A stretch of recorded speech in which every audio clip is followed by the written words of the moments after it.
ready? Yeah. I'm not. I'm in a bad mood. I'm so sad right now, actually. Hi, BBs. Welcome back to the podcast. Welcome back. I'm was crying when you Kaylee. walked in. I'm so sorry. That's okay. I cried in my car earlier. I got the sense, I was like, cool, we're both in a I just in a bad feel like mood. it. Well, and the case we're talking about today is going to probably put us in an even worse mood. Cheers to that. Welcome back, BBs. I love you. That's why we're here today. So, yeah, welcome back. I'm Kaylee. It's Caitlin. First and foremost, I want to apologize to our 8 YouTube subscribers. I'm so sorry that the audio was not good last episode. Are we? Yes. Sorry, I was panicking about audio again. Son of a bitch.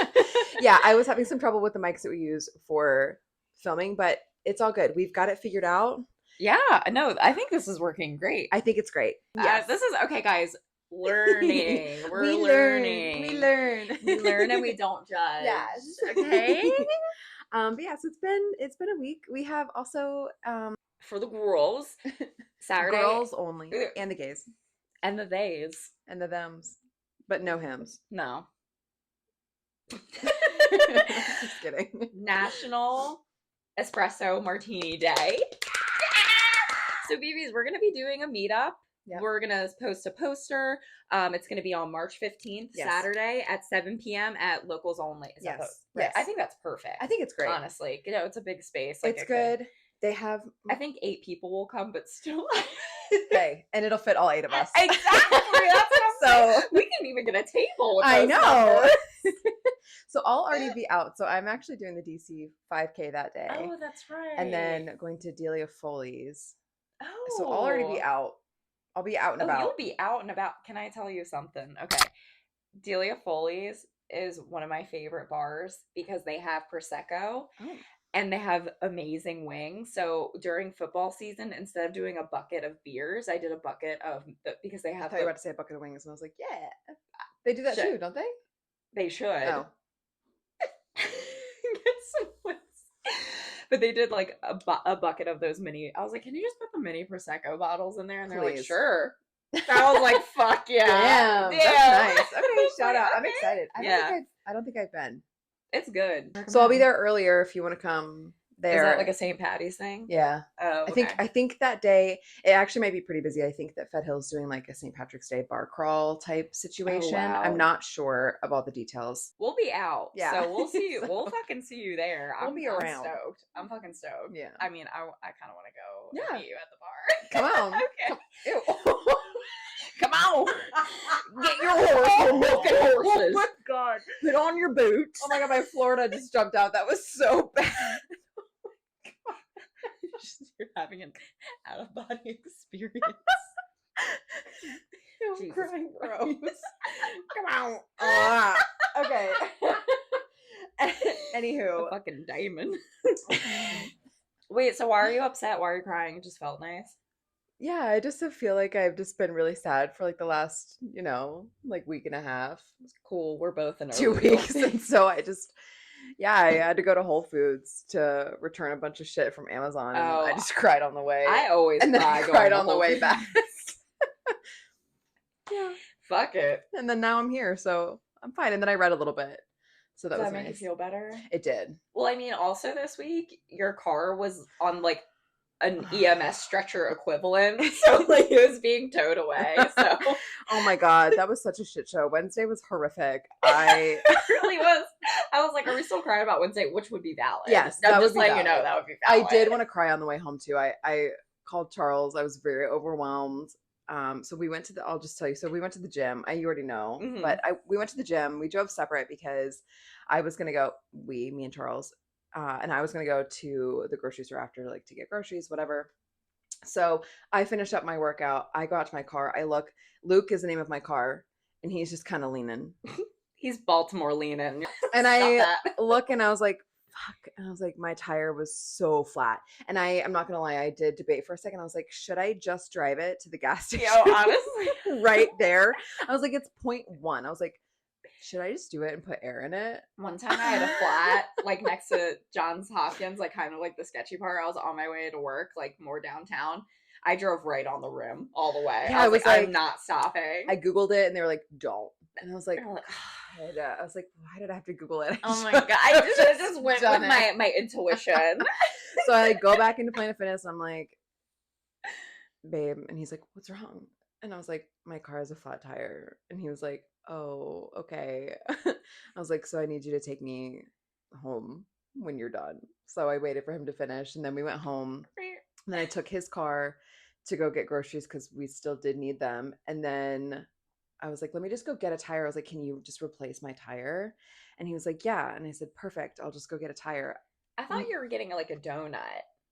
You know what I mean? To change in the meantime. Yeah, my spare... I didn't know you were getting a Goodyear. Yeah. Like, you know what I mean? Yeah, my spare is like, I don't even know. It is not drivable. I have used that spare. You might as well just drive on the flat. I might as well just drive on the flat. So I was like, I'll just get a new tire. I'm like, we can just replace it. Not knowing it doesn't come with the rim. It doesn't come with, it's just fucking It's rubber. like a fucking Goodyear, babe. And so they put it in my car and I was like, huh. And so I left. I so get this though. It's just like, it's like you needed a tire, but like this isn't right for some reason. Yeah. Like I have been there. That's why I called Charles. I was like, I don't think this is gonna work. Like, something's not right. So I was like, fuck. I was like, I'm just gonna have to get it towed. So I like call the tow truck, and he's like, yeah, we can meet you there. And then I call the place that I got the tire from, but a different one that I'd went to before. Yeah. Oh, he was giving me a hard time. He's like, I can't find the tire. And then when I called him back, I was like, hey, I actually do have the tire. And he's like, well, I was trying to tell you that I had the tire. And I was like, shut up. And this man called that location God. 3 times. Yes. I walk into the tire shop because I was like, I just need the tire. So I go to the one that's like closest to my gym. I go there. He's like, do you know what kind of tire you have? And I was like, no. Do I look like I know what kind of tire? I don't know. It's a tire. Like, I don't know. And to do that so close to International Women's Day. I know. And he was like, so crazy. All right. He was like, I'll call. And I was like, okay. You do that. You work here. He calls. And literally while the phone is ringing, he gets on his cell phone on another phone call. And so the other Mr. Tire answers and he's like, hello. And I'm like, hi, I guess I just need to know what kind of Oh my God. No, I didn't know you were taking calls. You were taking calls. And so the guy looks at me and he goes, can you just write it down? And I was like, wait, I missed that.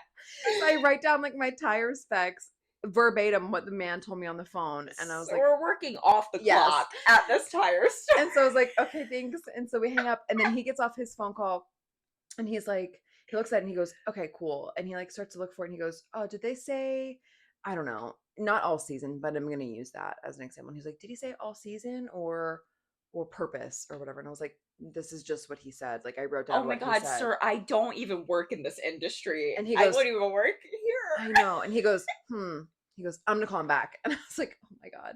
And so he calls him back and the guy was like, nope, it's just this. That's the tire. And he goes, all right, cool. Thanks, man. And he hangs up and then he keeps looking and he goes, He goes, and he looks at me and he goes, how much did you say you paid for the tire? And I said, 128. And he goes, all right, I'm not seeing any Goodyear tires for under 200. And I said, well, that's the price. He told me 128. And he goes, huh. So he calls him again. And I was like, oh my God. But also, like, if you think you're like saying the wrong price, then why don't you make the phone call? Don't make the customer make a phone call, writing down notes, transferring calls in this fucking tire. Yeah. And so that's where I had to go back to get my tire put on. You know, I'm just gonna go to the source. I gotta go. Oh, so anyway, yeah, and that was fine. And then I got my tire on and it was all good. And now Luke has a new tire. Even though you just got 4 of them in January. I looked back. I thought it was January. It was November, which is still. That was pretty recent. Yeah. So that was my Wednesday. Yay. And then I was a rat this weekend on Instagram. She was. That was kind of fun. It was giving like Nori's Black Book. I also just came to a realization, like dating recently, about how like men don't take me seriously, that I don't want like a serious relationship or just like seriously in general. Mm-hmm.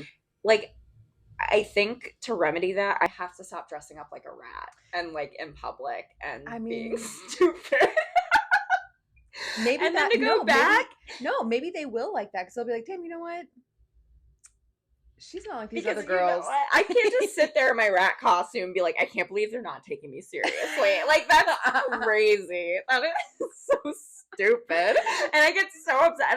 And then I look at my Instagram and it's just me being a fucking rat all day. I liked it. I mean, it was fun. I think we should all dress up as like an animal or something fucking weird and like go out. Oh, the Harris Teeter people thought I was a furry. We should go out. They though. absolutely, yeah. I don't want that connotation associated with me. That's why I said like another costume, like anything else. Anything else. Fine, don't be a rat. Anyway, all right. So I want to chat about. So BB's asked us some questions and submitted some stuff. Going over some questions. Yeah, I was gonna do a story time. Mm-hmm. But I'm not going to. I'm going to save it because our case is very long and very in depth. You will have to wait to find out. But you'll already know because of the title. But if you didn't read the title, then maybe you won't know. You will know. If you can't read, then you might be surprised when we get to it. Then you're in for one, babe. You are in for one. Okay, so let's go over questions though. Or then. Mm-hmm. So then. Then. Okay. So. Oh God, put my drink over here. Okay. Okay. So first question was for you. Mm. Would you ever date someone younger than you? Face value, I don't know. I can't take that question. I can't take that question face value because it's not just age. Let's just say face value. I will not date someone under 27. I want someone's frontal lobe fully developed, but I just feel like there's so many more like facets to that. Like, also, like, are you dating them just to like fuck and have a good time, or are you dating like for marriage? Because also I'd want someone on the same page as me as far as like how they want to live out their future, like do our values align, obviously, like with any relationship. And like also like finances, I realized dating younger, that comes with like difference in finances. Like, are they going to be okay with you making more? Do they make as much as you? I realized dating that's actually a bigger deal than I thought it would be. Like me making more than the dude. I think so. It comes with like a lot. Yeah, I think there's a lot more to unpack than just be like, oh, like they're younger than you. Like it doesn't really matter. It's age. I mean, whatever. if I'm just hooking up with them, I could care less. Have you dated someone younger than you? I have. Okay. Yeah. So. Well, and you're not anymore. So there's your answer. Yeah, no, I don't mind dating, like, but just like if it were for marriage, which at this point, like I'm kind of done with like hooking up. Yeah. Like it would have to be. So I probably wouldn't date younger than 27 just because I'd feel like a little icky. Yeah. I don't know. And then also I need to have some more life experience under your belt, you know? Yeah. So and frontal lobe has to be I like under 25, I would feel icky, but also like they're a child. They're not fully like formed. They don't even know what's going on. Like that's a minor to me. Yeah. Like below 25 is a minor. Yeah. Okay. No. I hope that answered your question. Short answer, yes. How about that? Yeah. Yeah. Okay, and then I got a question. Can you talk about your move from Florida to Maryland? So so kind of long story, but I'll make it short. So yeah, I lived in Florida my whole life. I was born and raised in Florida. And so I actually met Charles, my boyfriend. I know we talk about him all the time. That's actually a good story too to like intertwine with it. Yeah. So Charles and I'm telling you this story because it's important to why I moved. So Charles and I actually have known each other since we were in 7th grade. His last name and my last name, they're very, very close to each other. So we always had homeroom together. He was very prankster. He was very, I don't want to say mean because he wasn't mean, but he did threaten to trip me at graduation. I can see him doing that too. I'm going to trip you like at the lockers. He was like, I'm going to trip you at graduation. And I was like, oh my God, please don't do that. So we were like acquaintances, like we didn't really hang out. And then fast forward a couple years, we hung out like a little bit after we graduated, but not much. Like we hung out like once, and then he was like, bye. Like, I don't know if he thought it was like weird or I don't know, but so we like didn't talk again. And then he actually lived in Hawaii. And we would talk every now and then. We were friends on Instagram, Facebook, everything. And so Devin and I would go out all the time. And Devin had a habit of wanting to FaceTime people at 2 a.m. Okay, I didn't know this part. Okay. So Devin would just like go through contacts and be like, who can we call? And like at this time, like Charles and I were like kind of like talking on Instagram like a little bit. It was like very casual. And so Dad and I are drunk and he's like, let's FaceTime him. And so I was like, okay. And so it's like 2 a.m. in Florida and it's like what, 6 hours behind. So it's like what, 8, 8 8. p.m. Oh, in 2 in a.m. Okay, Hawaii. yeah. I Yeah. was like, oh my God, would it be 8 a.m.? I No. don't know how to So math. he's like getting ready for his evening. He's like, hello. Yeah, Like yeah. he's like, why are you calling me? And so we just started like talking from there and like talking like all the time. And then he was like, do you want to come visit in Hawaii? And I was like, yeah. That So is so cool. so we went to Maui. It was great. And then he got stationed in Maryland for like 6 months. And I came to visit him like almost every weekend. Mhm. And this is like 2019 we start dating. 2020 he goes back to Hawaii. 2021 he is like getting out. And then he was like, he was like, I want to move. So we're dating and I'm still in Florida and he was like, I want to move to the DMV. Like, are you cool with that? And I was like, yeah, let's move. So I mean, so honestly, I just yeah. uprooted my whole life in Florida and was like, yeah, I was like, let's go to Maryland. So uproot my whole life for you. I'm due for the plot. Yeah, so Yeah. that's basically what happened. Yeah, and we've been here for what, since 2021, so like 4 years Mhm. now. Yeah. Oh my gosh. During our half marathon, we went to Jacksonville. Hmm. We made like a whole list of like yapping points. So like Hmm. one of them was what was your favorite trip or like vacation and where would you go to next? Hmm. So we're like thinking on it. We're like jogging and Charles goes, "You know what? Like this sounds kind of corny, but like my favorite trip was when you went to visit him and Mm, that's his favorite one." yeah. He was like she was just like so down to do anything. I was Yeah. like that is actually so fine. I'll believe in love again. Fine. Yeah, that was Maui. That was because that was the first time that he had been to Maui too. Because like he Hmm. was in Oahu. It was really good. Yeah, I went. I was like, we didn't really have anything planned. I just kind of showed up, and I was like, I hope he was going to be here. That's step one, be there. Step two, But what yeah, it was now? really cool. We just kind of like did whatever. We vibed. We went ziplining. It was really cool. We went to see. I can't remember the name of it, but it was like the site of like an old volcano. It was not Oh, an active okay. Yeah, volcano, yeah. but like that was really cool. It's one of the national parks there. But yeah, it was really cool. It was a really, really, really cool trip. I loved it. I feel like those are the best trips because you go there like for a purpose. So the Hmm. purpose was like meeting, and Yeah, then you just kind of like pick up stuff you want to do along the yeah, way. Those are the best. yeah. And Maui, I know. oh my God, Yeah. love it. So yeah, that's First why I date moved vibes. here. Yeah, that was our first date. It was a trip to Maui. So, okay. So next, this is I don't quite know if this is a full story or if it cut off. So whoever submitted this, please forgive me if this is not all of it. I also don't Oh, did understand. you read this one? I did read you this one. So, Yeah, yeah. Okay. and then you chime in because I don't also, I'm not medical. I don't understand anything. I I know that don't. orthopedic is feet, right? I am medical, and I don't think I understand Okay, it. so we need additional clarification. So if you submitted this, submit a couple other ones so that we have the full picture because I am not sure what's going on here. Okay, so it just says when she took off her orthopedic boot, it smelled as bad as Davy Jones' locker. So I finished her up as soon as possible and she went to surgery. I also work in recovery area, so I walk over there when she was done with surgery. I type in my notes app, how do those feet smell? And showed my 2/3-4. I don't know what that means. I don't know. Are they trying to communicate with our duty? It's probably something so obvious. I I'm like, know. I should know that. We're dumb. Can you please clarify? We're actually like really dumb, and we're like really depressed right now. Yeah. Our brains Please are help. functioning. Yeah. Um, I so when you were first reading it, I was like, oh my God, is that like a date story? And I was like, did they meet at work? Is that a meet cute? And then I was like, Oh no. even though her feet stank, because I He was like, heard. damn, I like it. Damn. Apparently, you should do the gross stuff up front because if a guy's not like totally appalled, like, then that's like a good sign. Mm, So if your feet fucking stank, you let those dogs out let 'em very out. early and just see what his reaction is. That's my dating advice for the day. Well, we have some more advice coming in Oh, God. that has been requested. Okay. Okay. This one some of these I can't speak to, so that's luckily why we Is have it? Caitlin. I am unhinged though, so just, take that into account. Okay. Worst breakup stories. Give us the juicy deets of who to avoid in Baltimore. Well, I know that we should avoid small little leprechaun man, your ex. Yeah.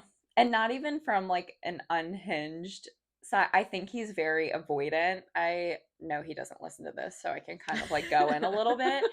Avoidant in the fact where we were like such in that I never okay, maybe it was like toxic because I never felt this way before.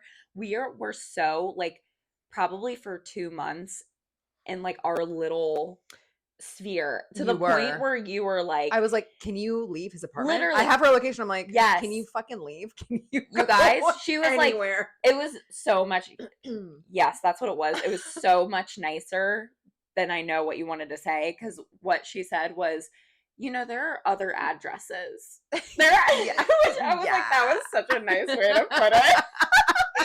You were like, there's other addresses you could go to. You could frequent anywhere else. Yeah. But he's very avoidant. So like, my dog died, then my mom had cancer. Do we have like a great shake at the beginning? Like, no, but I also feel like, God forbid anything like that happened to you and Charles in the beginning. I just feel like you guys mesh so well and Mhm. like, just work so well together that I think that would actually like bring you together and make you stronger, Yeah. which is what I was kind of hoping would happen. It didn't. It did But not. long story short, it did not. So definitely Do you feel definitely like him. nurses? Do you feel like men nurses or men like in the medical field? Do you feel like they're like a no? I'm Like, is there like a certain starting to type? think so. I think like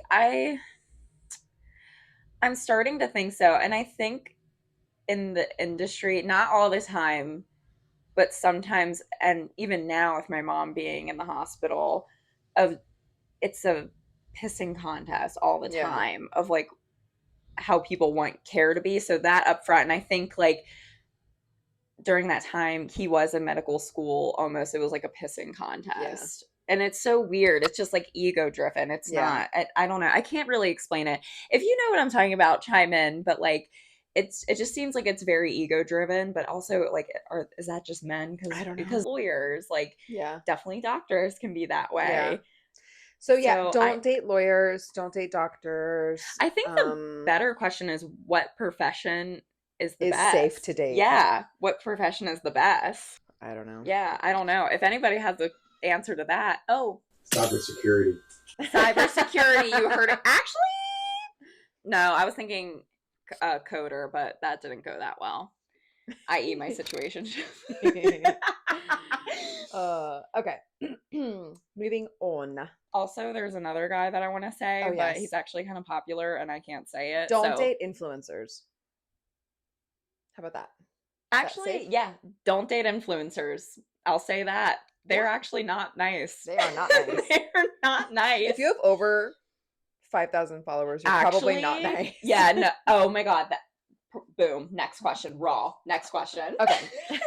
All right. This one says, I have a huge crush on my TA. I go to every study session and sit in the front row. We text a little, and I think he might like me, but I don't know. What would the Baltimore baddies advise? This is so hard because I feel like this person is younger. Correct me if I'm wrong. I say go for it. I want to say that too, but then I get all like motherly, and I'm like, well, just know that is still a position of power and to be careful. And that person might be older and I don't want you to be taken advantage of. If I were probably your age, I'm going to guess max like 25. Probably. If I were that age, I'd be like, girl, get dick down, please. Like, do it for all of us. Tell us all about it. Be mindful. Now that I'm 30, I want you to be careful and I want you to be mindful. Okay? Yeah. Because you could get, I don't want to say like, I mean, you could get hurt in this situation, obviously, but because someone is, like you said, in the position of power, it's giving an odd dynamic to the relationship. So you just have to be very cognizant of that. And I would also, if you could, sorry, this is not like the unhinged tea you wanted. I know it's not. This is not what you want to hear. But also, I would look at, like, if you can, their policies. I just don't want it to go back on you. Like, if they're caught dating, that's not allowed. I don't want can you date a TA? I don't know. I don't want that person to get in trouble, if that makes sense. Because I feel like if the TA is a dude, which I imagine it is, probably, then he might not get in trouble. But the student or whomever this is, check your policies. Be mindful. Someone's listening to this, like, okay, HR, okay. Check your policy, get your head on right, and then go for it. Yeah, definitely. Honestly, I do want to take. Start with like, maybe try to be like, yeah, like I was trying to like figure out this, like maybe we can meet for coffee or something. That's a good way to go about it. Just like, I can't really like figure this out. Or maybe bring them a coffee, kind of like get like a vibe check. Yeah, do a vibe check. Start with that. I would say start with like something small, like relate it back to like what you're doing. Yeah. But get them out of the context of the classroom. Of the classroom. So like I would say don't bring it to them. Be like, hey, like can we maybe meet up? Like, are you free Saturday afternoon? Like I kind of want to go over this or something like that. And then start there. And then you can obviously work around the conversation. Yeah, that's true too. Or I only said bring coffee because then you can be like, oh my God, I love this like little spot. It's like right over here. Like maybe because I'm still having trouble with this, maybe we can go. But I'd say go with what Kaylee said. Just go for it. Whatever feels right. Whatever feels right. Okay. I love this. Check your policies. Yeah, check your policies. I just don't want you to get hurt by some idiot. Okay. Yeah. Love you. Okay. I love this one. Okay, this is embarrassing, but I've been looking at my ex's Spotify playlists. We broke up a year ago, and he keeps adding really sad songs. He's not really dated many people since me, period. Well, obviously. You're a Baltimore bitch. Obviously fucking not. Don't tell. Okay, keep going. Okay. Does this mean anything, or am I Delulu? You might be a little Delulu, but that's okay. I don't think you're Delulu. I think it means something. I think it does. I think 100%. Okay, so can we backtrack? Let me take a sip of this really quick, and then I'm gonna put it down, and then we're gonna get down to business. Okay. Oh, that's crisp. Okay. I needed that energy drink. Thank you.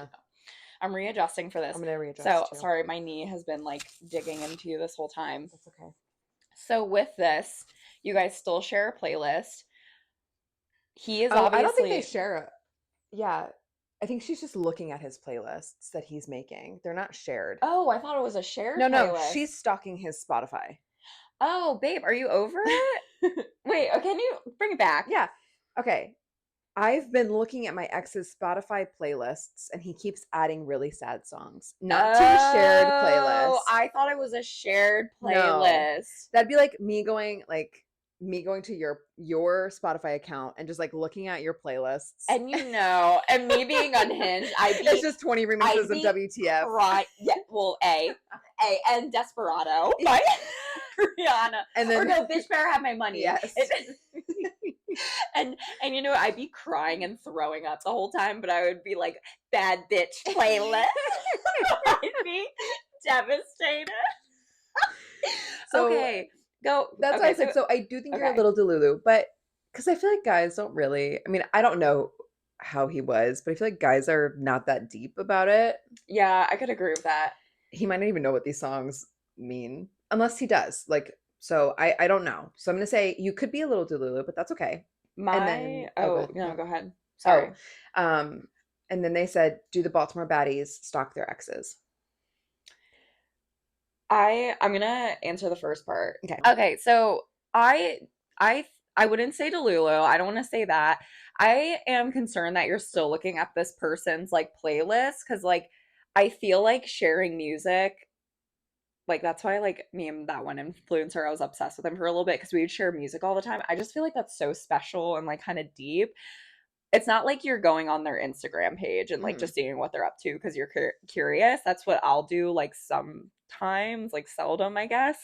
But the Spotify, like, babe, I would like, do you need like closure? I don't think closure is a real thing. Like, do you need to have a conversation with this person? Because I feel like going back on their playlist and then just noticing that they're adding sad songs, I don't think it means anything. Honestly, I had an ex who was really happy, but he loved depressing music. I also love depressing music. Yeah, like I was like, oh my God, sometimes why the fuck do you hitting? So I can't but go off, and some people do like depressing music. So I would look a little inward on that, just because I just feel like that's a little bit more intense than checking out like the Facebook and Yeah. stuff like that. Do you agree? I agree. And like to answer the second part, so like I don't stalk any of my Yeah. exes. And I'll kind of like lead this in with there's another question that we got, and it says thoughts on no contact or can exes be friends? And I'll just go forward with this because it goes into my like don't like stalking the exes. I don't have any contact with any of my exes. I don't believe that exes can be friends. I am firm on that. I think that like there's no, in my opinion, there's really no reason for you to be friends. I mean, if you maybe dated for like a month, maybe Yeah, like, yeah. but anyone that I have dated, like dated for a while, whatever, I don't have contact with them. I'm not friends with them. Like, I don't think that you can do that. I just think it's awkward. I think it's awkward for everyone involved. I think it's awkward for you, for them, for like your other partners that you might be with. I just don't like it personally. So yeah, I say no.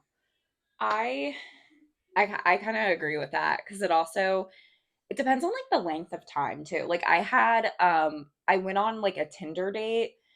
We dated maybe for like 2 months. We still talk to this day. We're not constantly DMing each other, Yeah. but like, we'll just be like, hey, because I loved his family. His family was like so sweet. So I'll just be like, hey, like he'll post a picture of Mhm. him and his mom. And I'll be like, oh my God, how's your mom doing?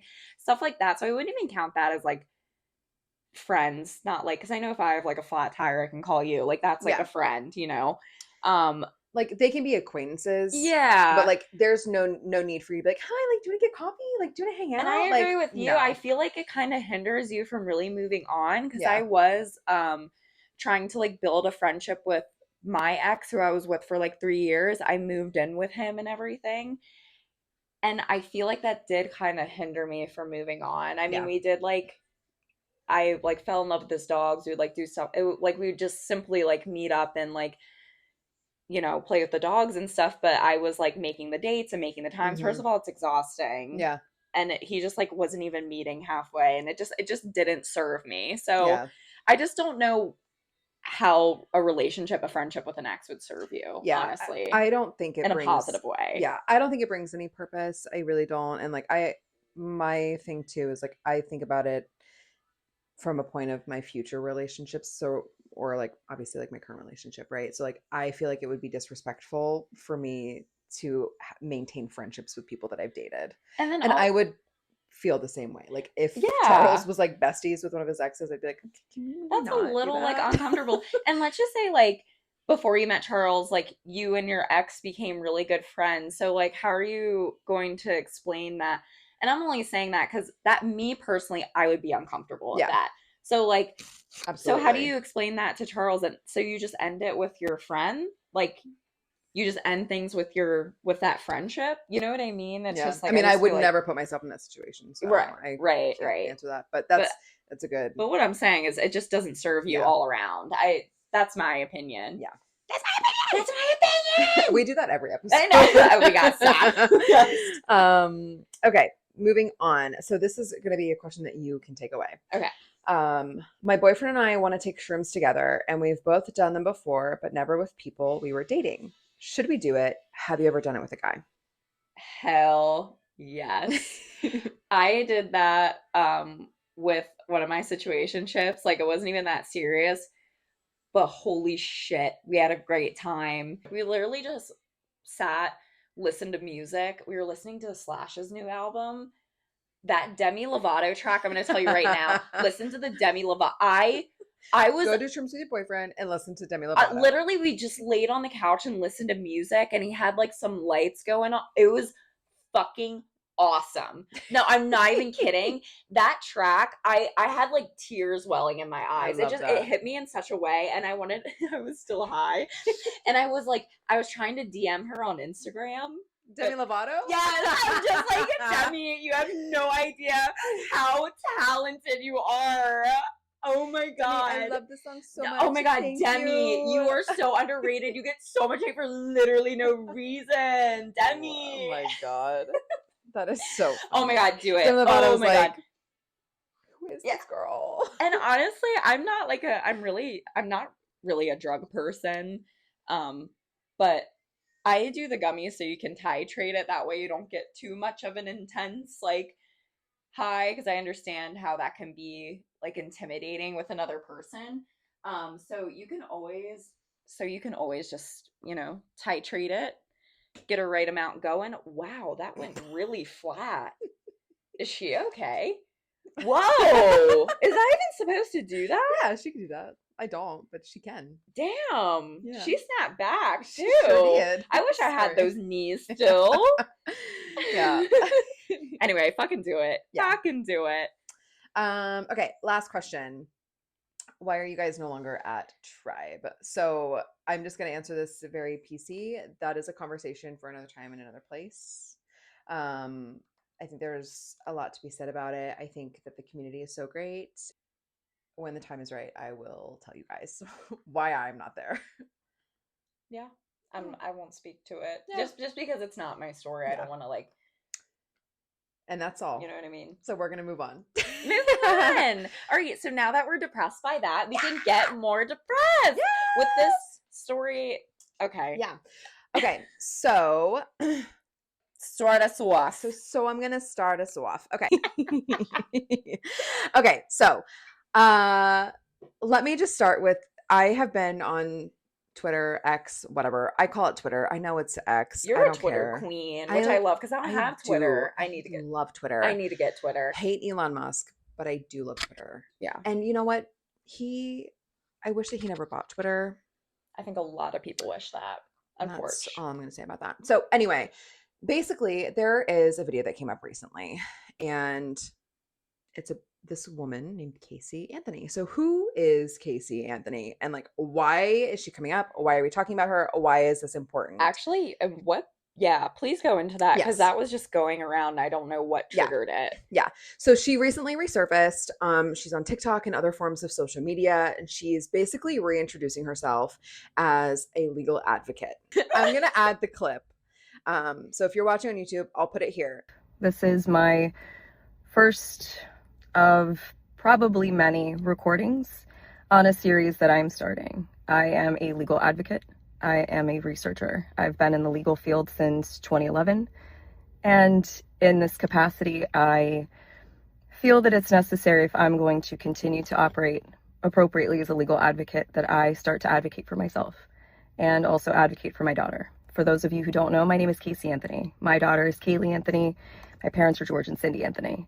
This is not about them. This is not in response to anything that they have said or done. That's not to say that I'm not going to respond at some point to some of the things that they have said and done. The whole point of this is for me to begin to reintroduce myself. If you're not watching on YouTube, then I'm just going to basically summarize. So yeah, I haven't seen the clip. She basically announced that she will be regularly posting about legal issues. She says, quote, "I have been in the legal field since 2011, and in this capacity, I feel that it's necessary." Oh, honey, we're going to need wine if we're going to do it. Like, if we're going to go down this road. "If I'm going to continue to operate appropriately as a legal advocate, then I have to start to advocate for myself and also advocate for my daughter," end quote. So I'm going to back us up on who this person is and why this is huge that she's speaking and why it's so huge that she's speaking about this. Many of you guys probably do know who Casey Anthony is. And why she's speaking at all. And why she's speaking at all. So I know, like, I think I was like 14, 15 when everything happened. You were probably like, what, 13-ish? Like, yeah. So I think some of the younger listeners, like Gen Z, even younger, I don't think there's anyone younger than that, but if you are, you might be like maybe not as familiar with her. Yeah. So we're going to get into it. I am going to give a huge, huge, huge trigger warning. This case is very, very disturbing. It is regarding the death of a child, and we will be discussing the case in details. So if you don't want to hear it and that makes you uncomfortable, I get it. We'll see you next week. Yeah. You do not have to listen. Like, and if you are comfortable, then we're going to just go ahead and get right in. Get your wine ready, you guys, because this is already so trifling. Yeah, all you have to say is Casey Anthony. I'm just like, guys, like, let's get a drink. Yeah. So, Casey Marie Anthony was born March 19th, 1986 in Warren, Ohio. She's one of two children to Cindy and George Anthony. Her brother's name is Lee. I think he's older than her. I'm not 100% sure on that. And then Casey is a Pisces, in case anyone cares. I love when you break down what that means to you. Do you mind? What do you think about women Pisces? So, I actually don't have a lot of bad things to say about women Pisces. Okay. Yeah. What are their like characteristics? Sorry, I love this lore, so we just need to take a minute. So I really only know like a handful of them.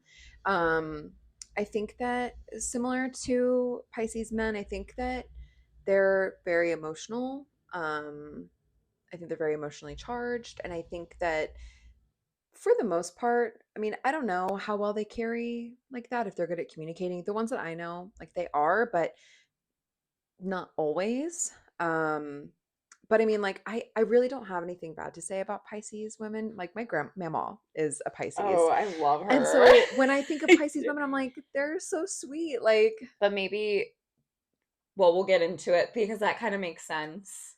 Because I think she uses that to manipulate people. So yeah, that kind of makes sense. So a little bit about Casey's upbringing. So her father, George, was actually in law enforcement, which I did not know. As a child, Casey is described as bright, personable. She had many friends, and like basically they just seemed like this ordinary American family. I couldn't find the exact date when they moved to Florida, but she did attend Colonial High School in Orlando, Florida. So this is also why like this case is very, very, very well known to me. I'm obviously from Jacksonville, so this is like 2 hours away from where I was.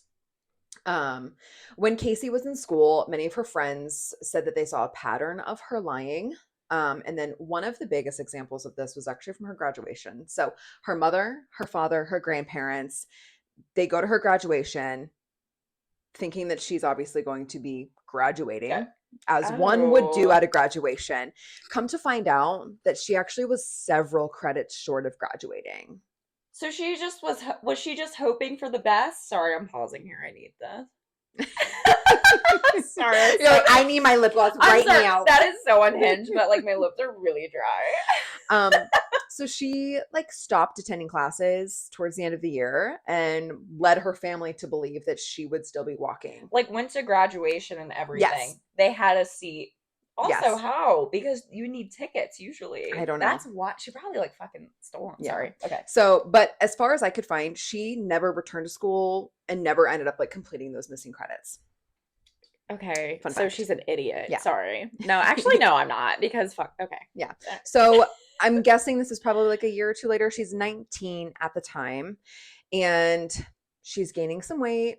And her parents suspect that she's pregnant. They confront her and they ask her. She denies. And she says no. Okay. She actually even claims to her parents that she is still a virgin. Okay.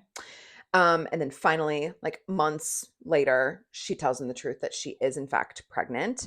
The father, mystery. No idea. They don't know who the father is. She suspected a couple of people. One of them was actually her current fiance, Jesse Grund. And then another man, I could not find his name, but he died in a car accident. So I don't know who he was. And then it was said by one of Casey's friends that she did discuss giving up the baby for adoption. So that is something that she was thinking of doing, wanted to do. So heartbreaking. And her mother strongly discouraged her to do that. So that is so heartbreaking because that would have changed everything. So August 5th, 2005, Kaylee Marie Anthony is born. So she is a Leo. The next few years, Casey and Kaylee live with Casey's parents, and Jesse Grund acted as Kaylee's father.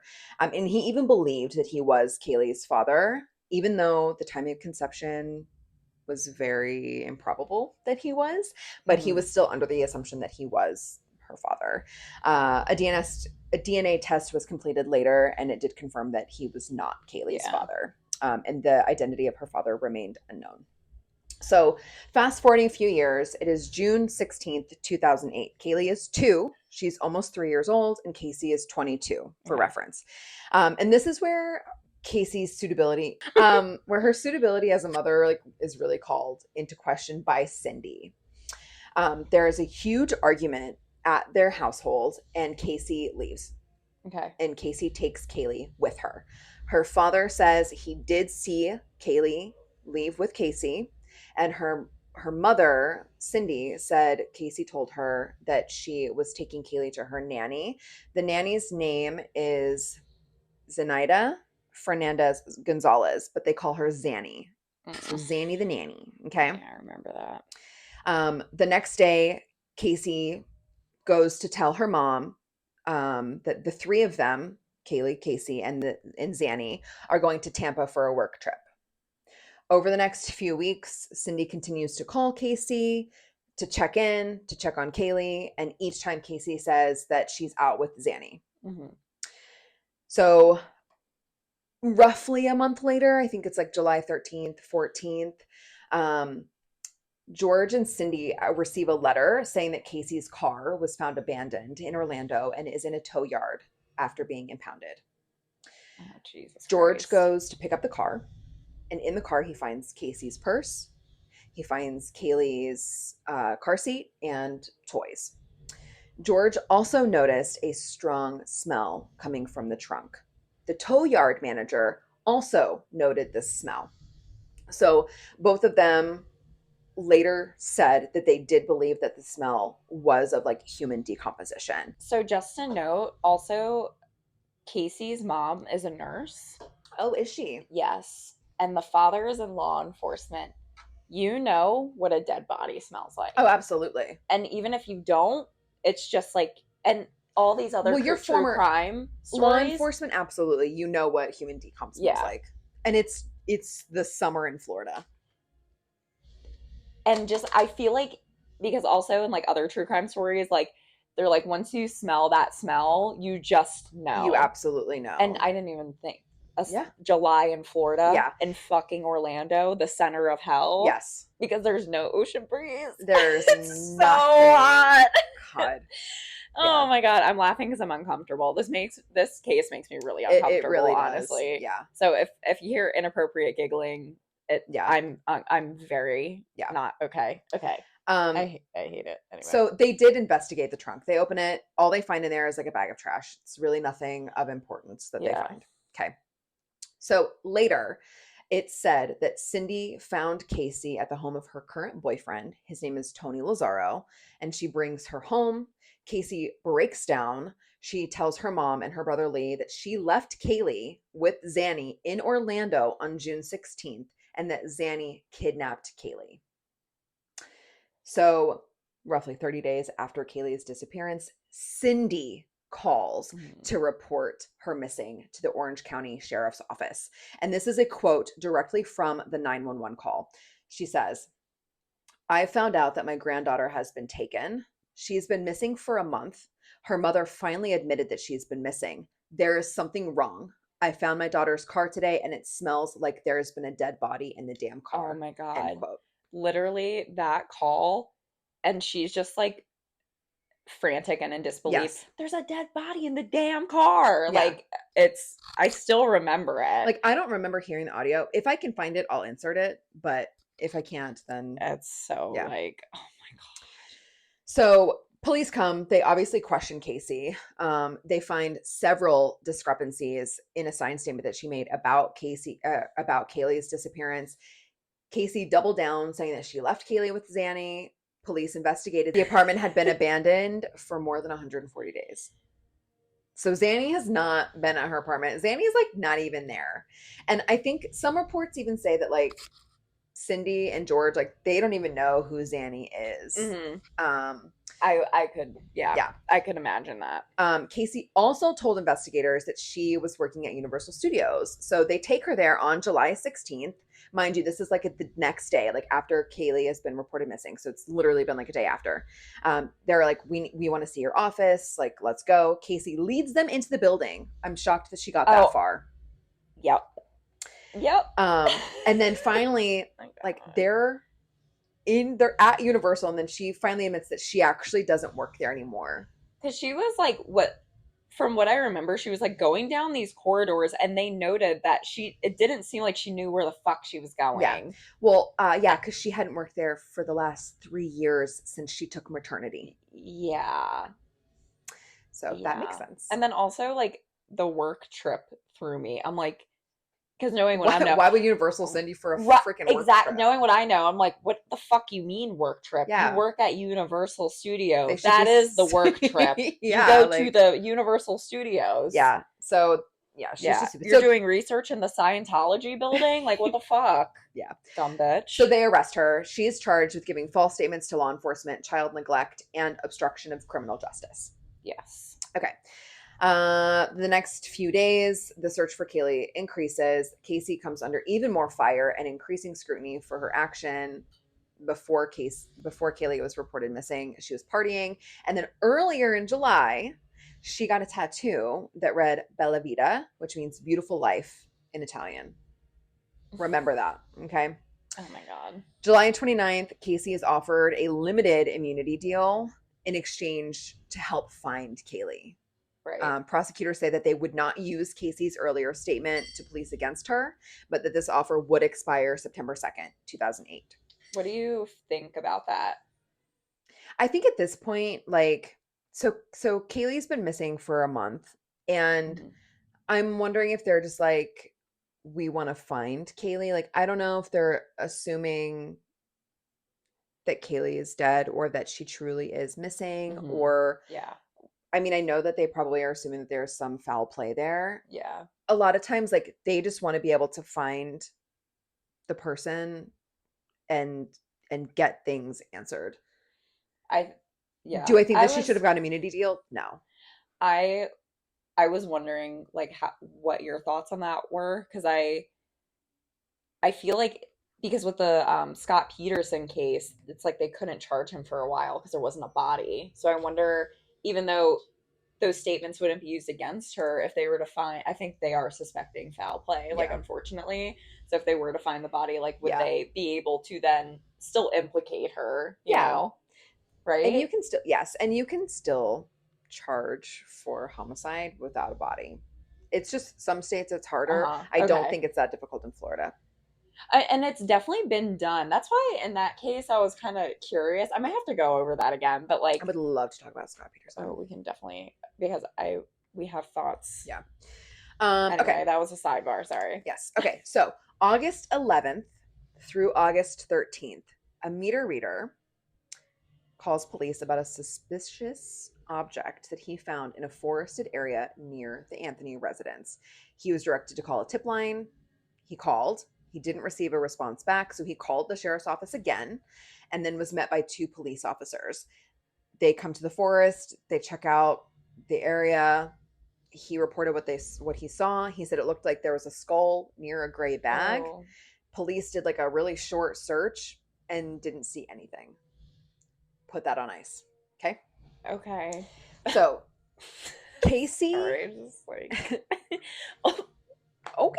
Oh, what are you gonna do? It's complete negligence. What are you gonna do? Okay, thanks anyway. It's not like we're looking for a missing child. I know. Okay. So Casey actually gets out on bail on August 21st, thanks to a gentleman named Tony Padilla. I don't know if that's how you say his last name.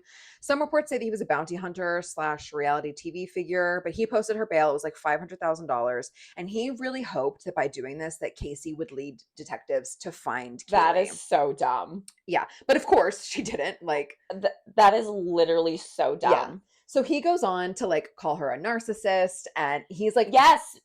and that was on you, babe. Yeah. But this really starts to fuel the fire of public sentiment against Casey. Like, people are now like, they're starting to really fucking hate her. Yeah.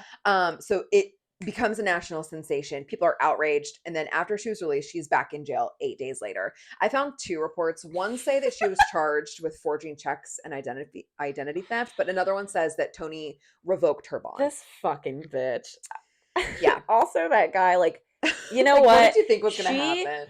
God bless him. He was like, let me try. He was like, she's going to do the right thing. She has not done the right thing since she was born, I'm pretty sure. Yeah.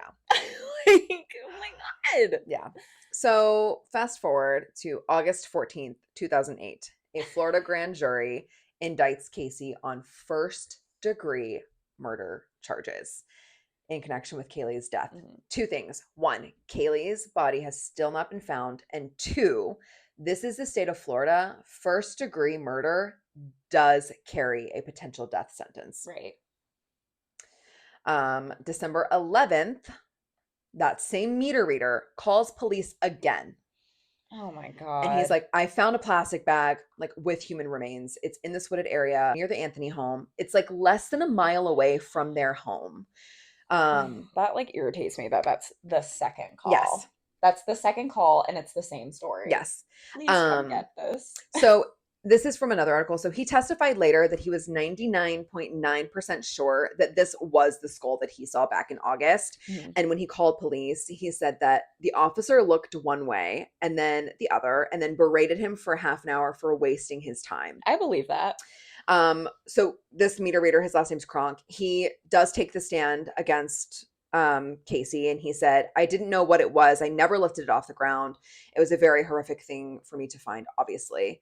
I'm noting this just because there were previous depositions that he claimed that the skull had fallen out of a bag that he lifted. Yeah. So it just is a little contradictory. But over the next few days, more bones were found in this area. And then finally on December 19th, the medical examiner confirmed that the remains were in fact Kaylee's, and the death was ruled a homicide and the cause of death was undetermined. So in court he was saying he did not touch the remains. Correct. But there's other sources saying that he did. In his like initial like depositions, I think he Okay. was saying that he picked up a bag and like the skull fell out. Okay. But when he testified, he said that he never touched it, which he probably didn't touch the skull. So I don't know if like I don't know. Yeah. So semantics, I don't know. Oh, semantics. Yeah. So finally in May of 2011, so it's 3 years later, the trial finally begins. The lead defense starts by claiming that Kaylee accidentally drowned in the family's pool and that George helped Casey cover up the accidental death by burying the toddler in their backyard.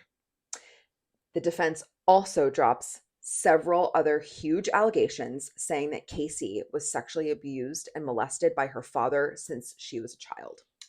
Yeah. And for the record, when George took the stand, he denies this, of course. Yeah. So who knows? I'm not going to talk about it. It's speculation. Nothing was ever confirmed. I don't know. So switching over to prosecution, during their opening statements, they describe the story of Kaylee's disappearance day by day, and they also focus on the facts about Casey's continuous lies, her lying to her parents and her lying to the police, and all of the circumstantial evidence. They paint a picture of Casey being this promiscuous party girl, uncensored, with her daughter missing. They also drop a bombshell themselves, saying that they used a computer program to recover deleted searches, and it was found that someone searched for chloroform. This later was actually Cindy took responsibility for it when she was on stand. She said that she meant to search for chlorophyll. For why? Did you just wanted to take up Yeah. gardening while your grandchild was missing? Yeah. Okay. And then also it's noted, so she was supposed to be working during this time that the searches were happening as well. And records indicate this, but she said that those reports were inaccurate, and they often were because she was a salaried employee. And then one more thing to note. Okay, Cindy. Yeah. Okay, Cindy. One more thing to note about this is that there was in fact chloroform found in the back of Casey's trunk. So yeah. So there's that. Some other things to note during the trial, both George and Casey's boyfriend at the time testified that they did not smell anything resembling human decomp, which is interesting because this goes against earlier statements that they made. When she was screaming that there's a dead body in the damn car? No, this is George, the father, who went to pick up the car. And then Casey's boyfriend, both of them testified that they didn't smell anything resembling human decomp. But that's not true because George said it, and the owner of like the tow truck or the tow place also says that he smelled it. Right. So it's just, you're contradicting again what you said back in July, but whatever. Cindy also testifies that the comment that she made on the 911 call, saying that Casey's car smelled like someone died, was just a figure of speech. And she said she exaggerated this claim so that the police would respond more quickly. I'm sorry, if you say that a 2-year-old is missing, they're gonna fucking respond. I don't know. I'm not a mom, but holy shit. I mean, you're looking for your grandchild for a whole month. After that whole month, your daughter's like, yeah, you know what? She was kidnapped. And then you find her car. And then it smells like a dead body. And then there's chloroform in the trunk. There's deleted searches searching chloroform. Like, it's just like, why are we doing this? Yeah, there's more. So I'm going to get into some of the forensics around the case. So I get more and more excited as we go on. So we do have the computer evidence, like I mentioned. And then we also have noted that the cadaver dogs detected human decomp in Casey's car. And they also detected human decomp in the family's backyard. The chief medical examiner, her name is Jan Garavaglia. We'll go with that. And she says that they determined the death to be a manner of homicide based on physical and circumstantial evidence, including the fact that her death was not reported. Yes. Chloroform was found in Casey's car. And she even says that even a small amount of chloroform could result in a child's death. I mean, and Kaylee's too. She's a very small child. Like, baby. During cross examination, the defense brings up the toxicology reports on Kaylee's bones, and they did come up negative for volatile chemicals, but Jan remained firm in her opinion that the death was not an accident. The defense countered this with a forensic pathologist. His name is Dr. Werner Spitz, and he said that a shoddy autopsy was performed because the skull was not opened. And then he says during his exam that he could not determine whether Kaylee's death was a homicide. Another forensic piece comes from the Human Identification Lab director. His name is Michael Warren. He presented an animation featuring pictures of like a still living Kaylee that were superimposed with Kaylee's decomposed skull with the duct tape that was around her. Oh my God. And he said that it was in his opinion that the duct tape had been placed on Kaylee prior to decomposition. Oh my God. That same forensic pathologist, Spitz, testified against this too, and he said that it was in his opinion that the tape was placed post-decomp. And he says this because the duct tape placed on skin would have residual DNA, which I don't quite understand. But another piece comes from FBI hair analyst Sebastian Shaw, and he testified that hair discovered in Casey's trunk belonged to Kaylee and displayed root banding. And this was important because he had a study going on that so far in this study, the only time that root banding showed up was after, like, was post-mortem. So that was... So saying that she was dead in the trunk. Yes. Okay. Yes. And then one of the last pieces of evidence that's presented was from Arpad Voss from Oak Ridge National Lab, and he reported that air sampling procedure performed in Casey's trunk indicated decomp and chloroform, which we've already got the cadaver dogs that's indicated that. So the defense brings in another witness, and this one, her name is Crystal Holloway. She was a volunteer in the search for Kaylee, and she allegedly had an affair with George. And according to her... I did not know this. I'm scooting in. According to her, George told her that Kaylee's death was an accident that snowballed out of control. By the end of the trial, it was like roughly 6 weeks. Prosecution called 59 witnesses for 70 different testimonies, and the defense called 47 witnesses for 63 different testimonies, and Casey did not testify. Yeah. Which that's normal, yeah, right? Yeah, it is. I would not want her fucking talking. No. I'm like, you just sit there and shut your fucking mouth. Yeah. So I want to read a few things from the closing arguments. So this is from a portion of the prosecution. So prosecution says, quote, "When you have a child, that child becomes part of your life. This case is about the clash between that responsibility and the expectations that go with that and the life that Casey Anthony wanted to have." He also called the defense's theory of an accidental drowning absurd because no one would make an accident look like murder. Yes, 100%. Yes. Another closing statement. This is from the lead prosecutor. Says, "Responses to grief are as varied as the day is long, but responses to guilt are oh so predictable. What do guilty people do? They lie, they avoid, they run. They mislead, not just to their family, but to the police. They divert attention away from themselves and they act like nothing is wrong. Yeah. And then she ended showing the jury a side-by-side photo of Casey partying and the tattoo that she got after Casey was missing, saying beautiful life. And that was like their that closing. Is such a strong yeah, because it's just all facts, like just bar after bar after bar. So it's just really unfortunate. So jury deliberation starts on July 4th, excuse me, and by July 5th the verdict is in. And plot twist, except not really. Casey was found not guilty of counts 1 through 3. So counts 1 through 3 were first-degree murder, aggravated manslaughter of a child, and aggravated child abuse. So she's found not guilty on all three of those. And then she is found guilty on counts 4 through 7. All of those were basically just different variations of her providing false information to law enforcement. And the defense also asked that sentencing be based on 1 count of lying on the grounds that the offense occurred as part of a single interview. And they also argued for concurrent sentences. So concurrent sentences mean that they can all be served at the same time. And so Casey had already been in jail. She'd already served over 1,000 days in time. And so she was released 10 days after sentencing. Yep. So I kind of want to talk about the jury for a second. Please. Because I found an article from one of them. And this is from a People magazine article. So the jury consisted of 7 women and 5 men.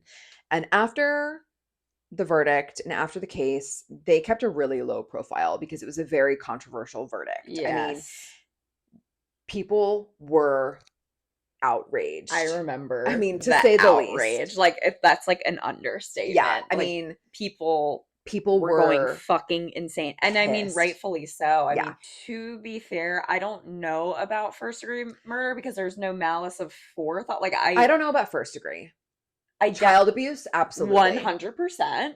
And what was it was aggravated manslaughter. That's shocking to me. I would say I cannot believe that aggravated child abuse was not, they didn't convict on that at the bare minimum. Okay, so aggravated child abuse is knowingly or willfully abusing a child and in doing so causing bodily harm, disability, or disfigurement to the child. Okay, aggravated manslaughter of a child is a first-degree felony that occurs when someone unintentionally kills a minor through negligence or recklessness. Penalties of this include up to 30 years in prison. I just feel like that's exactly what happened. So I'm just like confused by that. You know what I mean? Yeah. I am also confused. I mean, I could see them not going for first-degree murder. Absolutely. Yeah. But I think it's very odd that they wouldn't do aggravated manslaughter or at the very least aggravated child abuse. I mean, that's freaking crazy to me. But yeah.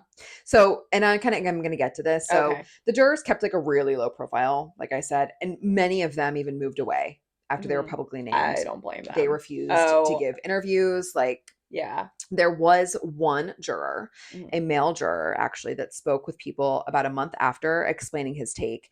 He said, quote, "Generally, none of us liked Casey Anthony at all. It seems like she is a really horrible person, but the prosecutors did not give us enough evidence to convict. They gave us a lot of stuff that makes us think that she probably did something wrong, but not beyond a reasonable doubt." End quote. 10 years later, this same juror is re-interviewed by People, and he said that he's been rethinking the case.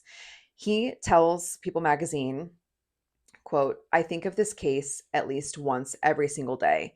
It was a strange summer. I knew that there was a public interest in the case, but it wasn't until after I was sequestered that I realized the whole world was watching." End quote. He says now that he might have done things differently. He said every time that he sees her face or hears her name, he gets a pit in his stomach and everything comes flooding back. And he says that his decision haunts him to this day.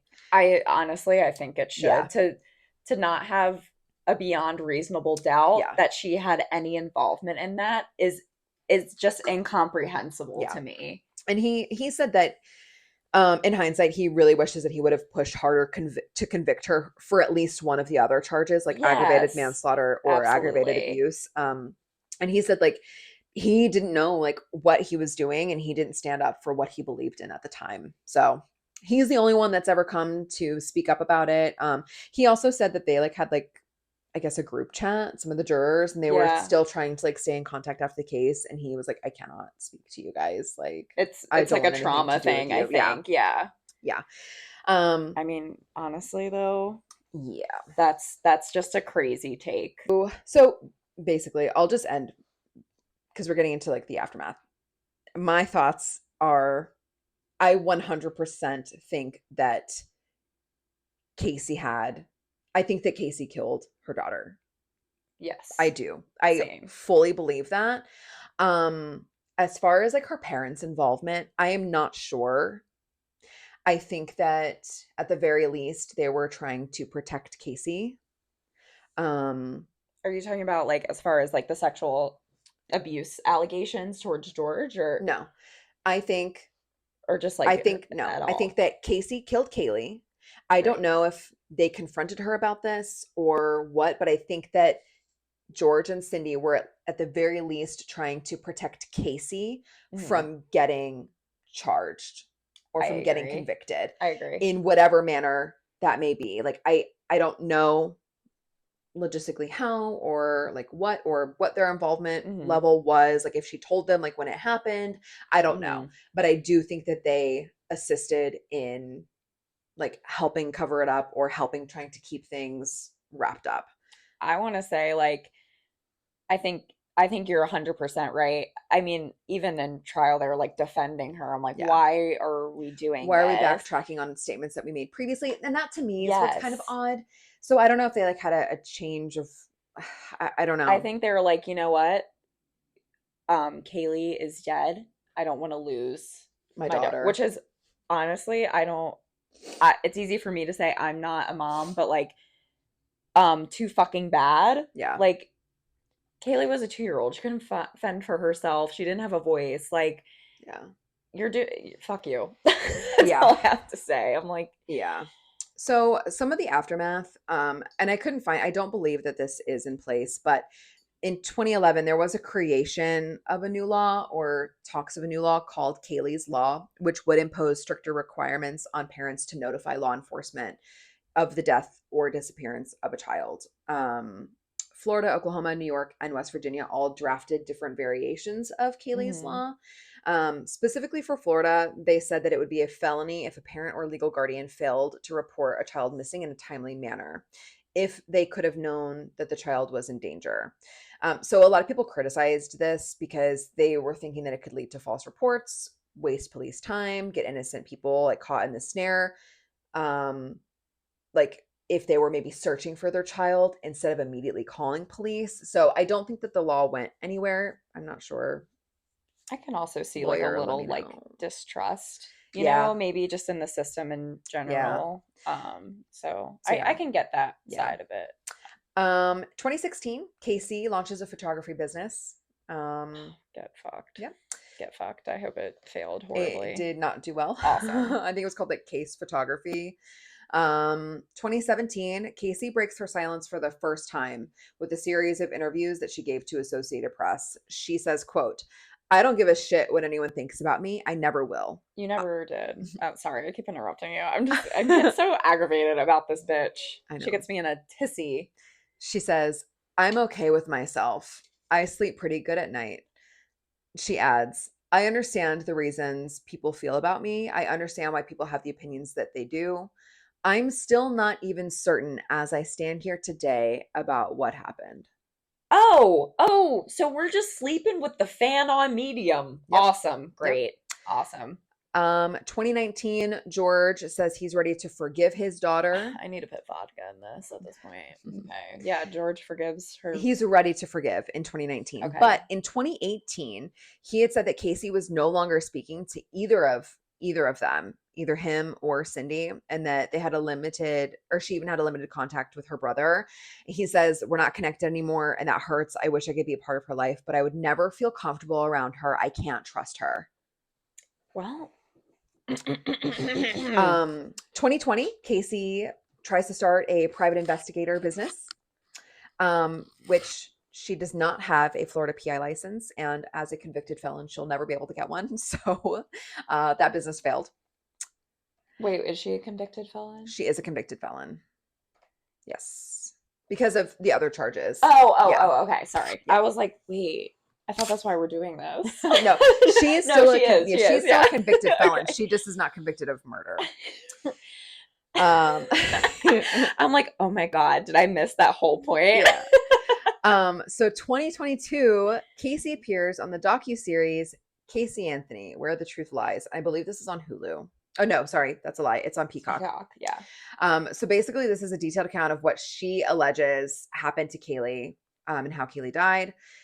I'm gonna read you just a summary of what Casey claims. I did not watch it.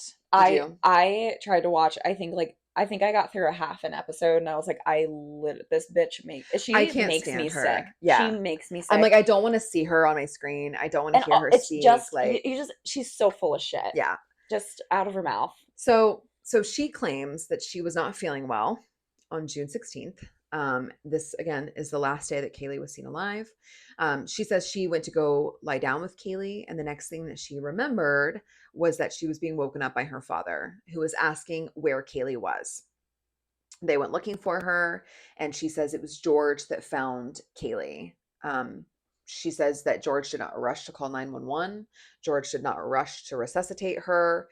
And he basically is standing with her soaking wet and then hands her to Casey, and said, it's your fault. Casey said that she collapsed with Kaylee in her arms. She was heavy and cold. Casey added, he takes her from me and immediately softens his tone and says, it's going to be okay. I wanted to believe him. He took her from me and went away. According to her 2022 account, she believed that Kaylee was alive for the next 30 days and was following her father's instructions to behave as normally as possible. It's just so full. It's so full of shit. Like, I remember her talking about that. I turned it off because I was just like, you're so full of shit. You think that your father just took your daughter to who knows where, you think she's alive, and then you're just going to go out, party, live your best life. You're not concerned. Just act normally, get a tattoo, go get fucked up. Yeah. Okay. Okay, Casey. Yeah. So she thinks that George may have staged Kaylee's drowning in order to cover up that he was abusing her. Okay, so now she's alleging that George was abusing She's still Kaylee. On that train. Yeah. So just to recap, Casey now says that George abused Casey when she was a child, right, and is now abusing or was abusing Kaylee. He's a repeat offender. Yeah. Again, in her eyes. George denied these claims of abuse when it was brought up in court, and then during this allegation, he was outraged and appalled. The only thing that she admitted doing wrong was being dishonest to investigators.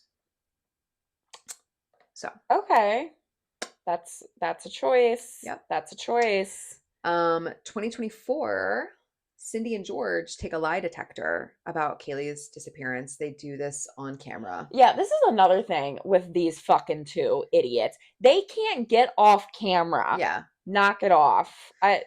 Yeah. So in one clip, Cindy says, I believe 100% Casey knows what happened to Kaylee. She says, quote, I kept hoping upon hope that she would confess, and that's the only reason I put myself through all of her drama and everything. End quote. And now here we are, March 2025. Casey's online. She wants to be a legal advocate. She says that it is important for her to use her platform and that she is looking at it as a blessing as opposed to a curse. And she's ready to be here and to be taken seriously in the world. Oh. And that's the story of Kaylee and Casey Anthony. So thank you so much. That was horrible. Yep. That was awesome. No, you did a good job with the research. That's just like a fucking horrible case. I literally can't stand Casey Anthony. BBs, I will make you feel a little bit better after this horrific case. It is well known. She would go out to the bars in Tampa, and every time she's seen in public, someone throws a drink in her face. Oh, yeah. I could not. It's reported many times. Yeah. I mean, I believe that she also moved at one point from Florida to Tennessee and then had to move back to Florida because of probation. Like she's such an idiot that she thought she could just dip. But yeah, I mean, it's shocking to me. Number one, I feel like the police really fumbled on this one because of the whole situation with the meter reader initially calling in August. I feel that the justice system and I feel that the jury truly, truly failed here. And Yeah. I know that it probably is so hard to find an unbiased jury given the context of the case and how it did start to pick up traction very quickly. With that being said, I think it's really crazy to me that there were 7 women on that jury and that she still wasn't convicted. No, but I'm shocked. Like, Yeah. I don't know. Were they like mothers? Could they like be like, this is appalling? I would think that that's a good mixture. You have women, you have men, Yeah. and just the fact that they all unanimously You have to agree. So they agreed. decide. Yeah. Yeah. Yeah. And that one juror, he even said, like, when they had finished, he was like, "Are we really doing this? Like, I wonder, we're really doing this." And they were like, "Yeah." I wonder what the judge's like reaction was, because it is I the don't jury know. say, but I wonder if Yeah. he was just like, fuck. Yeah. Yeah. Fuck. I trusted you guys and you guys Yeah. fucked it up. Yeah. And it's just kind of crazy to me.